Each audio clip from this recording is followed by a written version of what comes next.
Semua ini dimulai ketika semangat untuk mewujudkan mimpi semakin dekat menjadi kenyataan.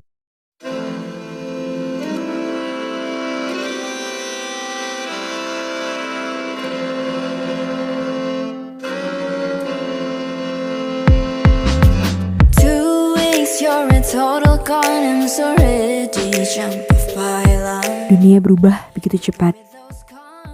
Setiap ide baru bermunculan, seiring dengan perubahan cara menjalani kehidupan yang baru. Terus belajar, terus menyesuaikan, dan terus berusaha menemukan kemana tujuan akhirnya. Untuk suatu saat nanti, kamu akan berhasil menjadi pengusaha, menjadi ahli keuangan, menjadi manajer hebat di suatu perusahaan besar, atau kamu akan menjadi pengacara handal.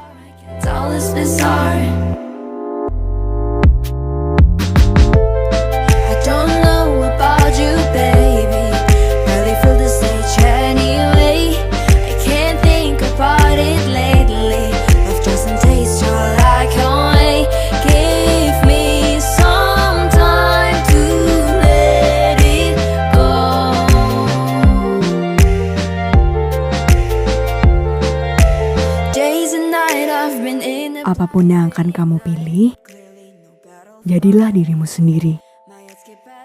Kehidupan seperti apa yang kamu putuskan untuk kamu jalani? Cerita apa yang akan kamu tulis? Lihatlah gambaran besarnya. Sejauh mana kamu peduli terhadap dirimu?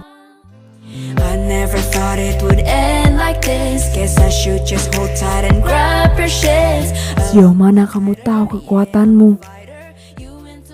Sejauh mana kamu mengenal talentamu? Dan sejauh mana kamu mampu bertahan untuk terus berusaha? Bagaimana kamu memastikan apa yang benar-benar kamu inginkan?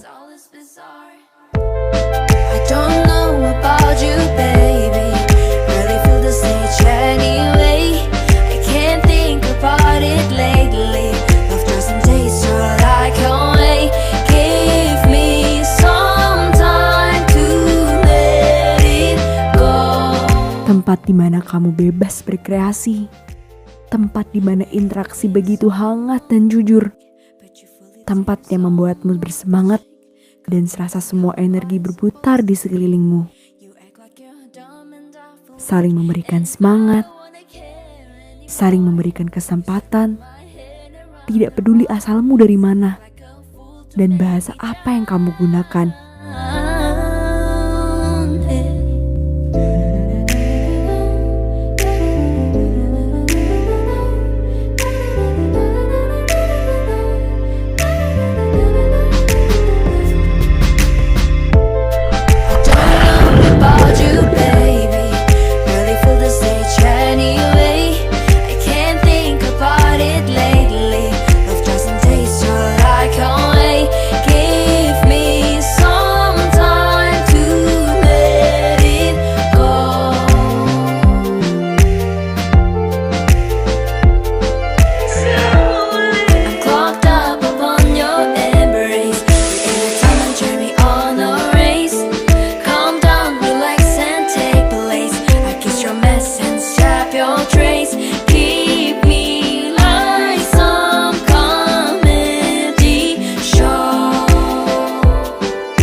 Waktu kita terbatas, lakukan sesuatu yang luar biasa. Teruslah lapar akan pengalaman. Teruslah ikuti passionmu. Ayo, terus maju wujudkan mimpimu. Masa depan sudah di sini. Hai Pak, saya sedang berlatih untuk besok.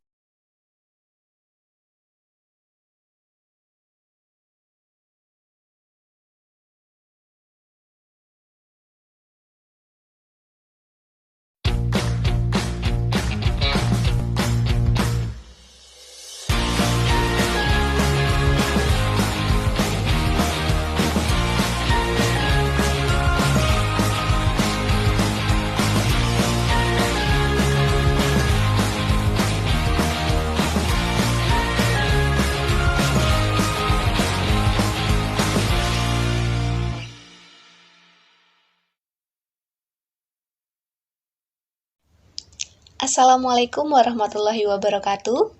Pada video kali ini, kami akan mempresentasikan materi terkait akuntansi forensik. Kami dari kelompok 5, kelas C1, Program Studi Akuntansi, Fakultas Ekonomika dan Bisnis Universitas Tikubang Semarang, dengan mata kuliah Audit Investigatif yang diampu oleh Bapak Arif Himawan Dwi Nugroho. Sebelumnya, izinkanlah kami memperkenalkan diri. Saya, Sekar Maulita Larasati dengan NIM 1905520181. Perkenalkan, nama saya Wahyu Dian Lestari, NIM 1905520085. Saya Rahma Pustawigati dengan NIM 1905520150. Perkenalkan, nama saya Firda Wulandari, NIM 1905520167. Perkenalkan, nama saya Anissa Diah Kusuma Piri, NIM 1905520186. Akuntansi forensik. Akuntansi forensik adalah penerapan disiplin akuntansi dalam arti luas, termasuk auditing, pada masalah hukum untuk penyelesaian hukum di dalam atau di luar pengadilan, di sektor publik maupun privat. Akuntansi forensik dipraktikkan dalam bidang luas seperti, yaitu yang pertama, dalam penyelesaian sengketa antar individu. Yang kedua, di perusahaan swasta dengan berbagai bentuk hukum, tertutup maupun memperdagangkan saham atau obligasi di bursa, joint venture, special purpose companies. Yang ketiga ada di perusahaan yang sebagian atau seluruh sahamnya dimiliki negara, baik di pusat maupun di daerah seperti BUMN atau BUMD. Yang keempat, di departemen atau kementerian, pemerintah pusat dan daerah, MPR, DPR atau DPRD, dan lembaga-lembaga negara lainnya. Mahkamah seperti Mahkamah Konstitusi dan Mahkamah Yudisial. Komisi-komisi seperti KPU atau KPPU, yayasan, koperasi, badan hukum milik negara, badan layanan umum, dan seterusnya. Disiplin dan profesi forensik lainnya. Dalam percakapan sehari-hari, orang awam akrab dengan istilah dokter forensik dan laboratorium forensik atau yang disingkat sebagai lab-for. Orang awam menyebut dokter forensik sebagai dokter mayat karena berurusan dengan mayat. Laboratorium forensik menjadi populer dengan pemeriksaan penggunaan narkoba oleh para selebritis, identifikasi DNA untuk menentukan ayah dari seorang bayi atau orang dewasa, misalnya dalam menentukan ahli waris, identifikasi DNA atau non-DNA dalam bencana alam, jatuhnya pesawat terbang, bom-bom dalam aksi terorisme, dan insiden lainnya. Beberapa ilmu disiplin profesi forensik. Menurut David Owen, Hidden Evidence, Periplus tahun 2000, halaman 236, ada beberapa profesi dan ilmu disiplin forensik, yaitu yang pertama ada antropolog forensik, yang kedua ahli kimia forensik, yang ketiga dokter gigi forensik, yang keempat penyidik dokumen forensik, yang kelima ahli entomologi forensik, yang keenam ahli geologi forensik, yang ketujuh patologi forensik, yang kedelapan fotografer forensik, yang kesembilan psikiater atau psikolog forensik, yang kesepuluh serolog forensik. Sedangkan menurut Black Law ada beberapa profesi forensik, yaitu yang pertama rekayasa forensik, yang kedua linguistik forensik, yang ketiga kedokteran forensik, yang keempat patologi forensik, yang terakhir ada psikiatri forensik. Akuntansi forensik di pengadilan. Akuntansi forensik dapat digunakan di sektor maupun privat. Di Indonesia, penggunaan akuntansi forensik di sektor publik lebih menonjol dari sektor privat karena jumlah perkara yang lebih banyak di sektor publik. Akan tetapi, ada juga alasan lain, yakni kecenderungan untuk menyelesaikan sengketa sektor privat di luar pengadilan. Di sektor publik, para penuntut umum dari Kejaksaan dan Komisi Pemberantasan Korupsi menggunakan ahli dari BPK, BPKP, dan Inspektorat Jenderal dari departemen yang bersangkutan. Di lain pihak, terdakwa dan tim pembelanya menggunakan ahli dari kantor-kantor akuntan publik. Di sini disediakan tabel, matriks pembanding ahli dan pemberi keterangan ahli selaku pribadi seperti dalam KUHP dan selaku lembaga dalam hal ini BPK. Hak yang dikurangi ketika terjadi sengketa. Yang pertama, uang atau aset lain yang berwujud maupun tidak berwujud yang bisa diuangkan. 2. Reputasi seperti tercemarnya nama baik. 3. Peluang bisnis seperti tidak bisa ikut dalam tender dengan alasan yang terkesan diskriminatif. Keempat, gaya hidup seperti ditolak memasuki kawasan yang dinyatakan eksklusif. Dan yang kelima, hak-hak lain yang berkaitan dengan transaksi bisnis. Sengketa dapat dipicu oleh perbedaan penafsiran mengenai sesuatu yang sudah diatur dalam perjanjian atau mengenai sesuatu yang belum diatur. Atau gagalnya penyelesaian sengketa oleh pihak-pihak yang bersengketa adalah sebagai berikut. Yang pertama, berapa besar konsekuensi keuangan pada pihak yang bersengketa. Konsekuensi ini bukan saja jumlah yang disengketakan, tetapi juga biaya yang harus dikeluarkan untuk menyelesaikan sengketa. Yang kedua, seberapa jauh pertikaian pribadi. Yang ketiga, apakah penyelesaian sengketa ini akan berdampak dalam penyelesaian kasus serupa? Yang keempat, seberapa besar dampak dari publisitas negatif yang ditimbulkan? Dan yang kelima, seberapa besar beban emosional yang harus ditanggung? Ada juga faktor yang memudahkan penyelesaian sengketa antara pihak-pihak seperti pandangan atau nilai-nilai hidup. Pihak yang dirugikan mengikhlaskan penyelesaian sengketanya kepada pihak lawannya karena nilai-nilai hidupnya jauh lebih mulia baginya dibandingkan dengan kerugian materi yang dideritanya. Akuntansi atau audit forensik. Bermula dari penerapan akuntansi untuk memecahkan persoalan hukum, maka yang digunakan adalah akuntansi dan bukan audit forensik. Sekarang kader akuntansi masih terlihat. Dalam rangka sertifikasi, istilah yang digunakan adalah auditor forensik. Pertimbangannya adalah anggota profesi ini bukan hanya akuntan. Praktik akuntansi forensik di Indonesia. Pada tahun 1997, beberapa negara Asia termasuk Indonesia mengalami krisis keuangan. Oktober 1997, The Asian Wall Street Journal untuk pertama kalinya memberitakan bahwa kemungkinan pemerintah Indonesia meminta bantuan dari IMF atau International Monetary Fund. Permintaan tersebut diikuti dengan resep-resep penyehatan perbankan Indonesia atau Agreed Upon Due Diligence Process atau ADDP. ADDP ini mengetahui ketegangan antara dunia perbankan yang sudah terbiasa dengan praktik-praktik lama dengan tuntutan IMF atau Bank Dunia yang ingin mengetahui posisi kapitalisasi perbankan Indonesia sebagai bahan pertimbangan untuk rencana rehabilitasi dan opsi rekapitalisasi. ADDP tidak lain dari audit investigatif. Dari segi hukum, pengadilan kita tidak berhasil menjerat bankir-bankir yang menikmati BLBI atau bantuan likuiditas Bank Indonesia.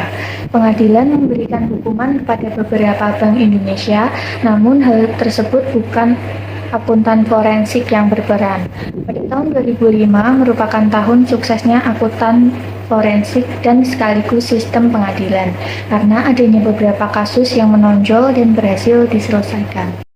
Praktik akuntansi forensik di Indonesia yang selanjutnya yaitu tahun 2008 dan semester pertama 2009 menunjukkan ketangguhan KPK dan menemukan dan menyelesaikan kasus-kasus tindak pidana korupsi seperti 1. Pemeriksaan KPK atas Bank Senturi dalam tahun 2009 berisi dugaan tindak pidana perbankan, tindak pidana korupsi, tindak pidana pencucian uang, tindak pidana pajakan, dan tindak pidana umum. Yang kedua, menangkap jaksa, anggota DPR, anggota KPPU, dan lainnya yang menerima suap dari calo perkara dan rent seekers.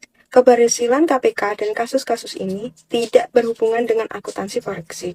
Namun, ada banyak pelajaran yang bisa ditarik dari kasus-kasus tersebut, misalnya dalam Fraud Oriented System Audit atau FOSA dan Corruption Oriented System Audit atau KOSA yang dibahas pada bab ini. Selanjutnya yaitu akuntansi forensik sektor publik. Akuntansi forensik sektor publik di Indonesia lebih menonjol daripada akuntansi forensik sektor private. Kasus-kasusnya pun lebih dikenal masyarakat seperti 1. Penangkapan dan penggerebekan para koruptor oleh KPK dalam tahun 2008 dan 2009.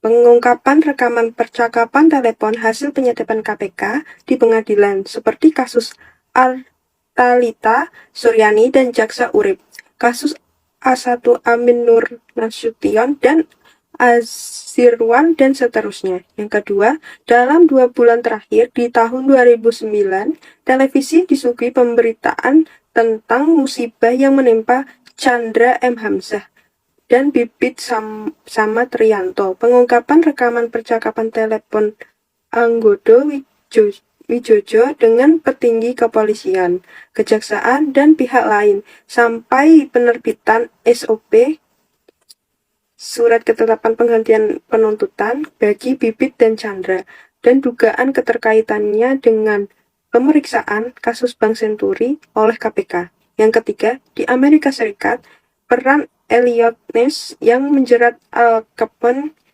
didramatisasi dalam film The Untouchable, yaitu model akuntansi forensik. Dari pembahasan sebelumnya, akuntansi forensik pada dasarnya adalah perpaduan antara hukum dan akuntansi. Salah satu contoh penggunaan akuntansi forensik yaitu pada pembagian harta gonogini.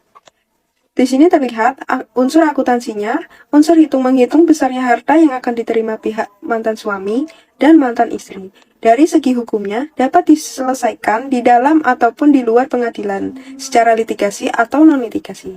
Model ini dapat digambarkan dalam bagan 1.2. Selanjutnya, jika ada kasus yang lebih pelik, ada satu bidang tambahan di samping akuntansi dan hukum. Bidang tambahan ini adalah audit, sehingga model akuntansi forensiknya dipresentasikan dalam 3 bidang, yaitu akuntansi, hukum, dan auditing. Bisa dilihat pada bagan 1.3 diagram akuntansi forensik. Dalam suatu audit secara umum maupun audit secara khusus mendeteksi fraud atau kecurangan, si auditor internal ataupun eksternal secara proaktif berupaya melihat kelemahan-kelemahan dalam sistem pengendalian intern, terutama yang berkenaan dengan perlindungan terhadap aset atau safeguarding of asset yang rawan terjadi fraud. Hal ini adalah bagian dari keahlian yang harus dimiliki seorang auditor. Kalau dilihat dari suatu audit umum atau general audit atau opinion audit, diperoleh temuan audit atau ada tuduhan dari pihak lain atau ada keluhan, auditor bersikap reaktif. Ia menanggapi tuduhan, temuan, atau keluhan tersebut. Laporan tip-off dapat juga diberikan para whistleblowers yang mengetahui terjadinya atau masih berlangsungnya suatu fraud. Dalam contoh di atas, auditor bereaksi terhadap temuan audit, tuduhan, dan keluhan serta mendalaminya dengan melaksanakan audit investigatif yang digambarkan pada bagian 1.4 yang terdiri dari 2 bagian dari suatu fraud audit. Berikut adalah bagian 1.4 diagram akuntansi forensik. Dari bagian tersebut terlihat proses audit investigatif, akuntansi, dan hukum. Bagian ini merupakan lanjutan dari bagian 1.3. Bagian ini dapat dikembangkan lebih lanjut dengan memasukkan unsur tindak pidana korupsi atau tipikor. Dengan memasukkan tindak pidana korupsi, maka unsur akuntansinya adalah perhitungan kerugian keuangan negara dan proses atau acara pengadilan tipikor. Model ini digambarkan dalam bagian 1.5. Berikut adalah bagian 1.5 diagram akuntansi forensik tipikor. Semua diagram akuntansi forensik dalam bab ini adalah penyederhanaan dari dunia nyata. Contoh, dalam bagian 1.5 ada kotak kecil dengan judul besarnya kerugian. Dalam dunia nyata, kotak kecil ini terdiri atas 3 atau 4 tahap. Seperti dijelaskan di muka, Penyelesaian sengketa dapat dilakukan di bawah berbagai ketentuan perundang-undangan, seperti hukum pidana, hukum perdata, hukum administratif, dan arbitrase, serta alternatif penyelesaian sengketa. Model ini digambarkan dalam bagan 1.6.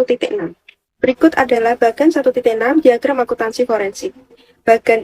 Diagram ini akan bertambah rumit kalau kejahatannya adalah lintas negara, seperti koruptor Indonesia yang melarikan diri ke luar negeri dan mencuci uangnya juga ke luar negeri. Bidang hukumnya akan lebih luas lagi dengan konvensi dan traktat internasional yang meliputi ekstradisi dan mutual legal assistance atau MLA. Dapat dilihat pada bagian 1.7. Berikut adalah bagian 1.7 diagram akuntansi forensik. Seperti yang sudah dijelaskan pada slide sebelumnya, jika koruptor Indonesia melarikan diri ke luar negeri dan mencuci uangnya juga di luar negeri, maka hukumannya akan bertambah, yaitu arbitrase dan penyelesaian alternatif sengketa, serta ekstradisi dan mutual legal assistance atau MLA pada bagian diagram akuntansi forensik tersebut, seperti di atas ini. Berikutnya, saya akan menjelaskan mengenai segitiga akuntansi forensik. Segitiga ini merupakan model yang mengaitkan 3 disiplin ilmu, yakni ilmu hukum, akuntansi, dan auditing. Nah, seperti yang terlihat pada gambar, segitiga akuntansi forensik memiliki 3 titik, di mana titik yang pertama adalah kerugian, titik yang kedua adalah perbuatan melawan hukum, dan titik yang ketiga adalah hubungan kausalitas. Titik pertama dalam segitiga akuntansi forensik ialah kerugian, di mana pada sektor publik maupun sektor privat, akuntansi berurusan dengan kerugian. Nah, konsep hukum yang paling penting dalam menentukan apakah kerugian ini terjadi atau tidak. Bila ada, bagaimana perhitungannya, seperti itu. Kemudian, untuk titik yang kedua adalah perbuatan melawan hukum. Nah, tanpa adanya perbuatan melawan hukum, maka tidak ada pihak yang dapat dituntut untuk menanggung kerugian yang terjadi. Nah, berikutnya titik ketiga dalam segitiga akuntansi forensik adalah adanya hubungan kausalitas. Dalam hal ini, hubungan kausalitas yang dimaksud adalah keterkaitan antara kerugian dengan perbuatan melawan hukum. Perbuatan melawan hukum dan hubungan kausalitas menjadi ranahnya para ahli dan juga praktisi hukum. Sedangkan perhitungan besarnya kerugian menjadi ranahnya para akuntan forensik. Kemudian dalam pengumpulan bukti dan barang bukti untuk menetapkan adanya hubungan kausalitas, akuntan forensik dapat membantu ahli dan praktisi hukum. Pembahasan berikutnya adalah fossa dan cosa. Sebenarnya apa sih itu fossa dan cosa? Fossa atau Fraud Oriented System Audit, yakni istilah yang digunakan dalam kajian atas sistem untuk mengetahui kelemahan dalam sistem yang berorientasi dalam mengidentifikasi risiko terjadinya fraud. Sedangkan cosa atau Corruption Oriented Systems Audit merupakan kajian sistem yang bertujuan untuk mengidentifikasi potensi korupsi secara spesifik. Selanjutnya ada sistematika fossa. Seperti bagan yang terlihat pada layar, bagan ini terdiri atas 3 langkah dalam fossa, yakni di mana kotak yang pertama itu menilai adanya potensi atau risiko fraud, kemudian kotak yang kedua menganalisis potensi atau risiko fraud, dan kotak yang ketiga menilai risiko atau potensi fraud. Langkah pertama dalam fossa adalah mengumpulkan materi untuk menilai adanya potensi atau risiko fraud dalam sistem dari entitas yang dikaji. Pada langkah pertama ini, peralatan fossa yang digunakan antara lain ada 9, di mana yang pertama adalah memahami entitas dengan baik atau understanding client's business and industry. Sebagai contoh, untuk memahami entitas dengan baik, pelaksana fossa atau cosa tidak hanya harus menginventarisasi kekuasaan dan wewenang yang diberikan oleh peraturan perundang-undangan, tetapi juga kekuasaan yang sengaja direkayasa oleh lembaga atau oknum di lembaga tersebut. Kemudian yang kedua adalah segitiga fraud atau fraud triangle. Yang ketiga adalah wawancara bukan interogasi, dan yang keempat adalah kuesioner, kemudian yang ditindaklanjuti juga dengan substansiasi. Nah, substansiasi ini adalah proses mengecek kebenaran jawaban kuesioner.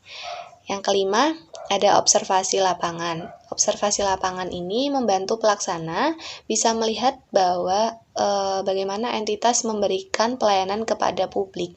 Apakah suap terjadi dalam pemberian pelayanan, apakah ada prosedur tambahan yang tidak ada dalam buku petunjuk, atau jawaban kuesioner, dan seterusnya.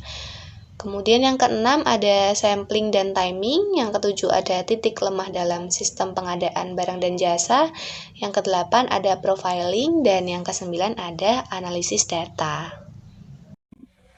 Oke, selanjutnya ada potensi atau resiko fraud dalam sistem dari entitas yang bersangkutan, yaitu yang pertama dapat dilihat dari kelemahan sistem dan kepatuhan.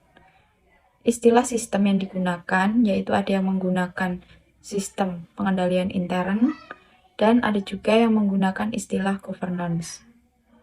Pelaksana FOSA berupaya melihat kelemahan dalam sistem atau lingkup pengendalian intern atau kelemahan dalam governance yang membuka peluang atau dilihat sebagai peluang untuk melakukan fraud. Lalu kemudian yang kedua, dapat dilihat dari entitas seringkali menyajikan pihak-pihak yang disebutnya stakeholders atau pemangku kepentingan. Di dalam ilmu ekonomi, mereka dikenal sebagai rent seekers. Mereka mungkin pemasok barang dan jasa satu-satunya dalam jenis barang atau jasa yang diperlukan entitas itu. Pelaksana FOSA bisa mengetahui siapa saja pemasok itu dan berapa lama mereka berkiprah di entitas itu. Oke, selanjutnya, dari mana saja sih pelaksana FOSA mendapatkan informasinya? Jadi, ada beberapa sumber informasi yang diperoleh, seperti yang pertama, dari entitas yang bersangkutan. Seharusnya ini merupakan sumber penting, walaupun informasi ini cenderung bersifat normatif, karena merujuk pada peraturan perundang-undangan dan peraturan internal entitas. Yang kedua, dari grup penekan. Di sini contohnya seperti media dan lembaga swadaya masyarakat atau LSM yang juga merupakan sumber informasi penting. Yang ketiga, dari whistleblowers. Apa sih itu whistleblowers? Whistleblowers merupakan sumber yang memberikan warna lain dalam pengumpulan materi untuk mengidentifikasikan potensi atau resiko fraud. Yang keempat, dari masyarakat. Masyarakat seringkali justru malah berani melaporkan ketidakberesan dalam suatu entitas, apalagi jika menerima pelayanan yang tidak baik dari entitas tersebut. Lalu kemudian yang terakhir, yang kelima, dari Google atau search engines lainnya. Jika seseorang di sini, yang saya misalkan adalah seorang pejabat yang dulunya memiliki riwayat yang tidak baik di masa lalunya, entah itu dia pernah melakukan korupsi atau sesuatu hal apapun yang buruk, otomatis pemberitaan tersebut akan muncul jejak digital, yakni di Google atau di search engines lainnya. Oke, selanjutnya yang terakhir sebagai penutup, mari kita bahas mengenai para pelaku fraud. Oke, sekarang kita bahas satu persatu. Yang pertama yaitu ada Barry Minkow. Siapa sih itu Barry Minkow? Pasti banyak yang tidak mengetahui tentang Barry Minkow. Barry Minkow merupakan pendiri sekaligus pemegang saham utama serta CEO dari salah satu perusahaan pembersih karpet. Dengan usia yang saat itu terbilang masih cukup muda, yaitu berusia 23 tahun. Barry Minkow mengakui bahwa dirinya telah melakukan fraud. Lalu kemudian akibat dari perbuatannya, Barry Minkow dijatuhi hukuman penjara selama 25 tahun dan uang ganti rugi sebesar 26 juta dolar. Kemudian pelaku yang kedua yaitu ada Adrian Waworuntu, adalah seorang pemilik PT Gramarindo Mega Indonesia. Beliau merupakan koruptor pertama di Indonesia yang dihukum seumur hidup karena telah membobol Bank BNI 46 cabang Kebayoran Baru Jakarta Selatan pada tahun 2003 senilai 1 triliun lebih. Namun, kecerdikan Adrian Baworun itu justru dimanfaatkan oleh Bank Indonesia atau OJK untuk mengantisipasi dan melacak kejahatan perbankan. Kemudian yang terakhir, pelaku yang ketiga yaitu ada Amin Susanto, yakni seorang mantan Financial Controller ASEAN Agri Group. Beliau ini telah membobol uang ASEAN Agri Abadi di Fortis Bank Singapura sebesar 3,1 juta dolar Singapura atau sekitar 28 miliar. Akibat dari perbuatannya, ia kemudian divonis 11 tahun penjara. Sekian yang dapat kelompok kami sampaikan pada video presentasi kali ini. Kurang lebihnya mohon maaf dan semoga bermanfaat. Wassalamualaikum warahmatullahi wabarakatuh.